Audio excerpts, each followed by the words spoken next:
কিন্তু আল্লাহ পাক কালামে পাকের মধ্যে ঘোষণা দিয়েছেন ইন্না নাহনু নাযালনাল যিকরা ওয়া ইন্না লাহু লাহাফিজুন।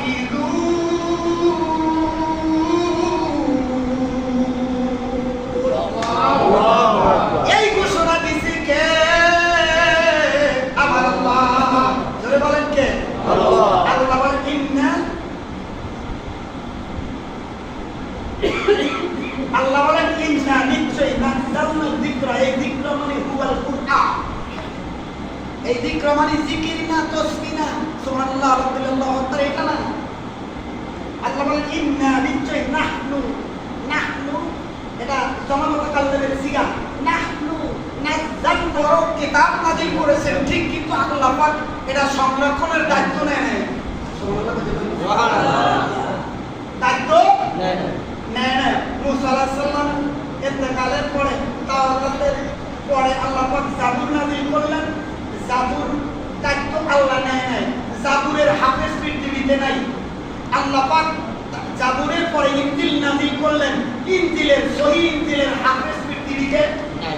কথা বলেন নাই। কিন্তু এই যে কোরআনের মাদ্রাসা, হাফিজি কোরআন মাদ্রাসা, পৃথিবীর মধ্যে যত নুসখা আছে, যত ভলিউম আছে কোরআন শরীফে, আল্লাহ না করুক যদি কোনো ষড়যন্ত্রে তামাম পৃথিবীর থেকে নুসখা অর্থাৎ কোরআন শরীফ যত ভলিউম সব থেকে নষ্ট হয়ে যায়, কোরআন থাকবে পৃথিবীতে।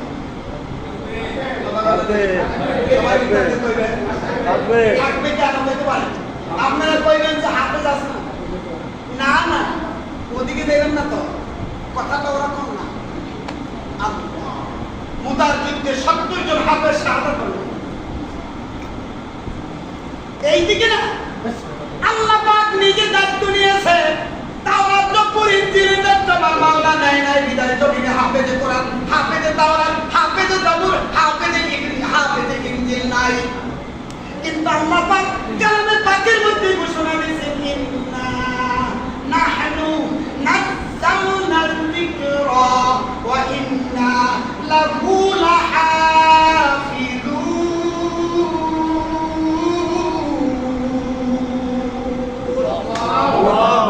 এই ঘোষণা দিয়েছে কে?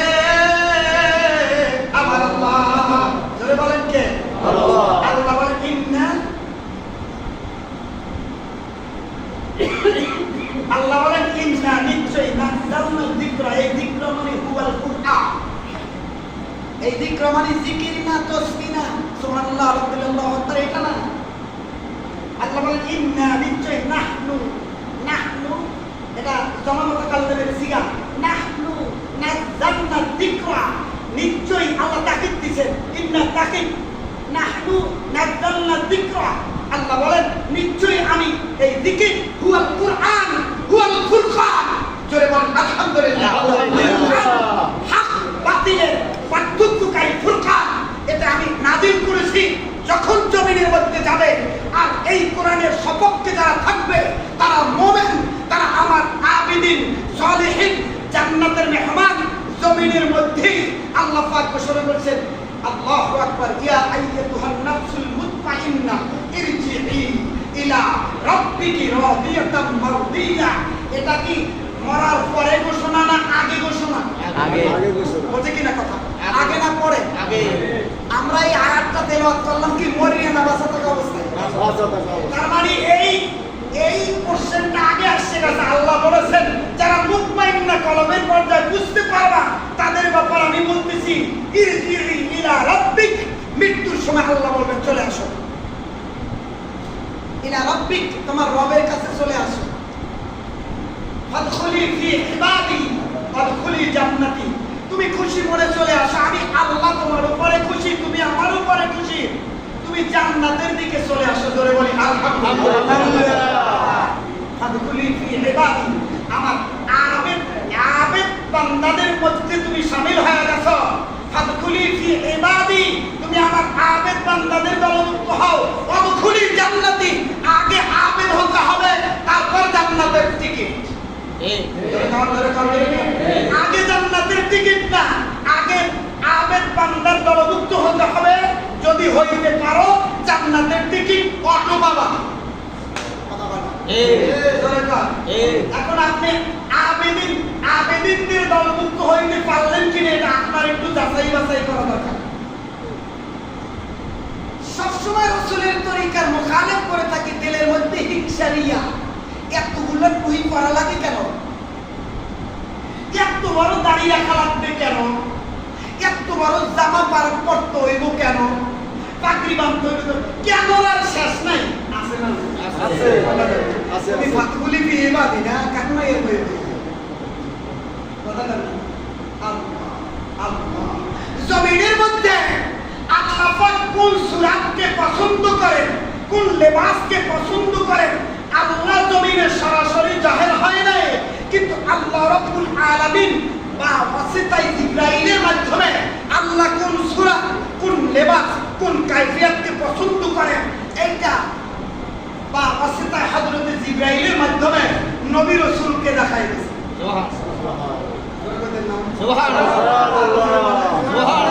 নবী রাসূলরা উম্মতের সামনে দেখাইছেন, এই পাগলেরা টুপি লাগবো, এই পাগলেরা দাড়ি লাগবো, এই পাগলেরা সুন্নাত তরিকার জামা লাগবো, মেসওয়াক লাগবো, দিলাকুলুক ব্যবহার করতে হইব, সুন্নাত তরিকায় চলতে হইব।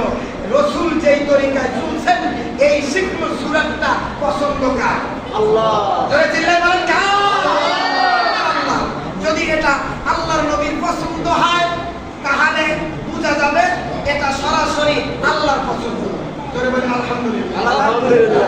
কুনতুম তুহিব্বুনাল্লাহ ফাত্তাবিউনি ইউহিব্বুকুমুল্লাহ ওয়া ইয়াগফির লাকুম যুনুবাকুম আল্লাহু গফুরুর রাহিম।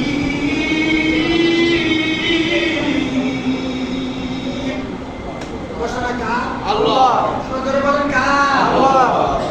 আল্লাহ পাকের বান্দা। তো বুঝাইতে চাইছিলাম কি? আল্লাহু আকবার। বুঝাইতে চাইছিলাম আল্লাহ রাব্বুল আলামিন আবিদিন সালেহিন বান্দা হওয়ার পরে জান্নাতের টিকিট দেবে।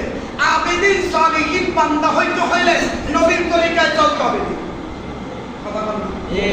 নবীর তরিকায় চলতে হবে, কোরআন হাদিস মানতে হবে। যদি পরীক্ষা আসে, বিপদ আসে, দৌড়ানো কথা না দেখি না জি না। আল্লাহ বলেছেন মুতমাইন্না কলবে দিব।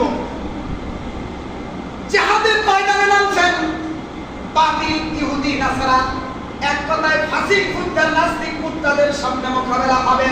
আল্লাহ পাকের পৃথিবীর মধ্যে যত মানব জাতির মধ্যে সবচাইতে জাতীয় মানুষগুলো ছিল নবী রাসূল, এমন কোন নবী জমিন থেকে বিদায় হয় নাই যারা বেদিন মুরতাদ ইহুদি নাসারা খ্রিস্টান, এক কথায় আল্লাহর দুশমন, আল্লাহর শত্রুদের সাথে মোকাবেলার ময়দানে, যুদ্ধের ময়দানে জাফায়া করা লাগবে না লাগে নাই? আপনি আবিদিন সালিহিন হতে হলে নবীরা যেহেতু মারি খাইছে, নবীরা যেহেতু গালি শুনছে, নবীরা যেহেতু অপদস্থিত হয়েছে, বেইজ্জতি হয়েছে, তাহলে বোঝা গেল আপনি যদি খাঁটি আবেদ হন, আপনার যে জুলুম, অত্যাচার, নির্যাতন, নিপীড়ন যদি মনে করেন আপনারা কেউ গালি দেয়, তাহলে বুঝবেন যে ঠিক আছে নবীরও গালি দিচ্ছে, আমারও দেয়, সমস্যা নেই, আমি হবাই মুসলমান হওয়া দিচ্ছি। আর যদি বলেন না কেউ কেন সবাই আমার বিশ্বাস মনে করতেছে, তাহলে বোঝা গেল না আপনি হতরত নেই। পৃথিবীর মধ্যে নবী রাসূলের চাইতে ভালো মানুষ জমিনে আসে না, এখন শত্রু ছিল না। এরপর সাহাবায়ে কেরাম, তাবেঈন, চাই ইমামের ইতিহাস পড়েন। ইমাম আযম রাহমাতুল্লাহ আলাইহি আল্লাহু আকবার 40 দিন পর্যন্ত জেলখানা রেখে জেলখানায় বসে মারা গেছে। হযরত শাফি রাহমাতুল্লাহ আলাইহি গাছের সাথে পিটে, আল্লাহু আকবার, শাফি রাহমাতুল্লাহ আলাইহি 20 বার করে মারছে, 20 হয়। ইমাম আহমদ ইবনে হাম্বলকে গাছের সাথে টানায়া পিটে মেরে ফেলাইছে। আর আপনি মনে করছেন কিছু পায় না, তাহলে বুঝতে গেলে আপনি হকের উপরে নাই। যদি মনে করেন আপনি হকের উপর যখনই থাকবেন, বাতিল আপনার উপর হানা দিবেই দিবে, এটা মেনে নিতে হবে, এটা ইমানি পরীক্ষা। কথা বোঝেন না? বোঝেন না? জোরে কান বোঝেন না? বোঝেন না? তাহলে বুঝতে হলে আল্লাহ ঘোষণা দিয়েছেন, وَلَنَبْلُوَنَّكُمْ بِشَيْءٍ مِّنَ الْخَوْفِ وَالْجُوعِ وَنَقْصٍ مِّنَ الْأَمْوَالِ وَالْأَنفُسِ وَالثَّمَرَاتِ وَبَشِّرِ الصَّابِرِينَ। এই সাবিরদের আবাসাত সুসংবাদে ঘোষণা আসছে পরীক্ষার আগে না পরে? আগে। আবেদ হইতে হইলে পরীক্ষা হবে, সলিহীন হইতে হইলে পরীক্ষা হবে। নামাজের রওনা করছেন একদল কুযুক্তি করবে, টিটকারি মারবে। দাড়ি রাখছেন একদল টিটকারি করবে। জিহাদের ময়দানে নামছেন একদল টিটকারি করবে। কোরআন হাদিসের আইন বাস্তবায়ন করার জন্য আন্দোলনে নামছেন একদল টিটকারি করবে। টিটকারি করবি তাহলে বুঝবেন আপনি হকের উপরে আছেন। আর যদি দেখেন যে কেউ কিছু হয় না, বাদার বাস চেনেন? বাদার বাস চেনেন? বাদা বোঝেন? নদীতে বাদা, এখন বাদার বাস নেই, মূল কোপের ওয়ার এরকম খাপের ওষুধ নেই। বাদার বাস বলে উঠতে লাগে 8 লাখ 5টা নাই, বাস একটা লাগে। যখন জোয়ার আয়, বিশকারিতে জোয়ার আয় দক্ষিণটা, ও খারাইয়া খায় না, উত্তরে হইয়া যায়। বুঝলেন কি করে? শুয়ে যায়, সূর্যের চাপে দাঁড়ার জন্য শুয়ে গেছে। তার মানে ও কইতেছে জোয়ার তুই আয়, কোনো বাধা বিঘ্ন নাই, আমি তোর লাগে হয়ে গেলাম। আবার যখন ভাড়া লাগছে ও খারাই যায় না, হয়ে গেছে বাজার বাস। তাহলে এর সাথে কোনো তো মোকাবেলা হবে না। কিন্তু যদি দাঁড়ায় থাকে, দাঁড়ায় থাকে, আপনি কোরআনের উপরে দাঁড়ায় থাকবেন, নামাজের উপরে দাঁড়ায় থাকবেন, রোজার উপরে দাঁড়ায় থাকবেন, আল্লাহু আকবার, যাকাতের উপরে দাঁড়ায় থাকবেন, হকের উপরে দাঁড়ায় থাকবেন, সুদ ঘুষ হারামের উপরে দাঁড়ায় থাকবেন, দেখবেন আপনার শত্রুর অভাব নাই। কিছু কইলেন না যে সুদ করে ঘুষ করে কারো গলায় আপনি আসবেন, বেড়া হুজুর বললা কি বললাকে তো মিলিয়ে আছে তারপরে আপনার সাথে জীবন। এটা বুঝছেন না যে আমি যদি বিরাট দরবেশ হয়ে গেছি তা না। তার মানে আপনি আমরুল মারুফ ওয়া নাহি আনিল মুনকার এই কামটা করতে গেলেই দেখবেন যে কেডা পক্ষে কেডা বিপক্ষে, বলবেন না কোনো শত্রু নাই, বলতে গেলেই দেখবেন শত্রুর কথা না অভাব নাই। ইমাম সাহেব যদি হক কথা বলে, ইমাম সাহেব যদি সহিহ কোরআন হাদিসের কথা বলে, সকল মুসল্লি তার পক্ষে থাকবে না, শিওর গ্যারান্টি। আর যদি তালে তাল মিলিয়ে কয় বাজার বাসায় কোন শত্রু থাকবে, ঠিক না? কথা ঠিক না? ঠিক। নবী রাসূলরা কিসের উপরে ছিলেন? আল্লাহ পাক ওই নবী রাসূলদের তরিকায় যারা চলবে তাদের ব্যাপারে বলেছেন ইবাদি, এরা আমার খাঁটি বান্দা। তাদের ব্যাপারে আল্লাহ ওপেন কুরআন আয়াত করে দিয়েছেন, ফাদখুলি ফি ইবাদি, আমার আবেদের মধ্যে দলভুক্ত হইলে আল্লাহ পরে বলছেন ওয়াদখুলি জান্নাতি। তার ভিতরে কোনো সন্দেহ নাই, তোমরা খাঁটি আবেদ হইলে যত বিপদ আসুক, মুসিবত আসুক, হকের উপর অটল থাকো, আল্লাহ পাক তোমাদেরকে আবেদের মধ্যে কবুল করবে। সকলে বলি আমিন। আর যদি আবেদ থেকে কবরে যেতে পারেন, আল্লাহ পাক আপনার মৃত্যুর সময় থেকে আপনার সুসংবাদের ঘোষণা পাইতে থাকবেন। কবরে যাওয়ার পরে আল্লাহু আকবার, যেই কোরআনের জন্য আপনি পাগল, যেই ইলমের জন্য আপনি পাগল মনে করছেন, ইন্তেকালের পরে যদি তারা ভাগ্য দেব, ওই ছাত্ররা তোমাদের উদ্যোগে, যুবকদের উদ্যোগে, আজকের যুব সমাজের উদ্যোগে, আল্লাহু আকবার, আজকের আমাদের যুবক কমিটির উদ্যোগে আজকের এই অনুষ্ঠান, এই তালিমুল জালসা হালকা জিকিরের ব্যবস্থাপনা হয়েছে। আল্লাহু রাব্বুল আলামিন আপনাকে আমাকে আবেদিনদের মধ্যে যদি কবুল করেন, দুনিয়ার মধ্যে যে নামাজ পড়তেছেন, রোজা রাখতেছেন, এই তালিম ও তাআল্লুম জিকির আজকের মজলিসে বসতেছেন, আল্লাহু আকবার, কোরআন শিখতেছো বাবা তোমরা, এই যত ইবাদত মনে করো না এত কষ্ট করে যে আমল করতেছি দুনিয়ায় বুঝি শেষ, এত বুঝি খুঁজে পাবো না। মাগরিব থেকে এ পর্যন্ত যত আলোচনা করছি কতটা ন্যাক হইছে আমি আপনাদেরকে দেখাইতে পারবো না, আপনারা আমাকে দেখাইতে পারবেন না, দিতেও পারবেন না, দেবে কে? আল্লাহ। কিন্তু এই চর্মচক্ষু বোঝার পরই আপনার ন্যাক, আপনার ইবাদতের সব, এটা আপনি সচক্ষে আল্লাহ পাক দেখাই দিবে, দেখতে পারবেন। আলহামদুলিল্লাহ। তো কবরে শোয়ার পরে আপনার কোরআন, আপনার নামাজ, আপনার হক ইবাদত, আপনার উবুদিয়াতের গুনাগুন ফলাফল কবরের মধ্যে আপনি পেয়ে যাবেন। জোরে বলি আলহামদুলিল্লাহ। আপনার পায়ের দ্বারে একটা বস্তু আসবে, মাথার দ্বারে একটা বস্তু আসবে, আল্লাহু আকবার এসে বলবেন আমি কোরআন, আমি নামাজ। একটা লোক করে আসবেন, এসে বলবেন আমি তোমার নামাজ। জমিনে বসে বৃষ্টি বন্যা মানো নাই, আল্লাহর কুদরতি কদমে সিজদার জন্য মসজিদে এসে জামাতে দাঁড়ায় গেছে। সুবহানাল্লাহ। আমি তোমার রোজা, আমি তোমার কোরআন। ঘুমকে ফেলে দিয়ে, ঘুম ছেড়ে দিয়ে, ঘুমে নিদ্রায় কাবু হয়ে গেছে, তারপর উঠে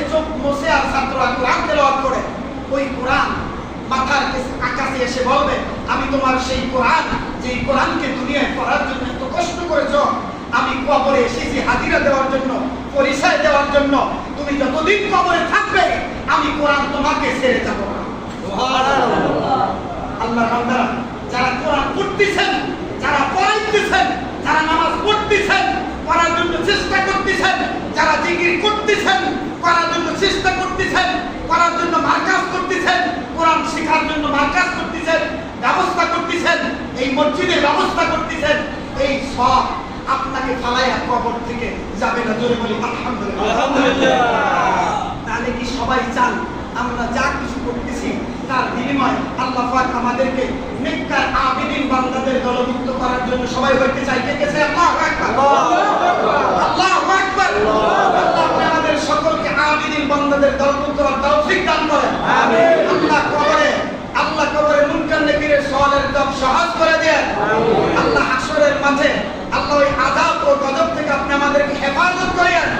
আল্লাহ 30,000-এর ফজিলত আল্লাহ আপনার কুদরতার ভাবে বিজলির মতন পার করে দেন। আল্লাহ সবচেয়ে বড় তামান্না জান্নাতের মধ্যে আল্লাহ আপনি আমাদের সাথে একটু কথা বলেন।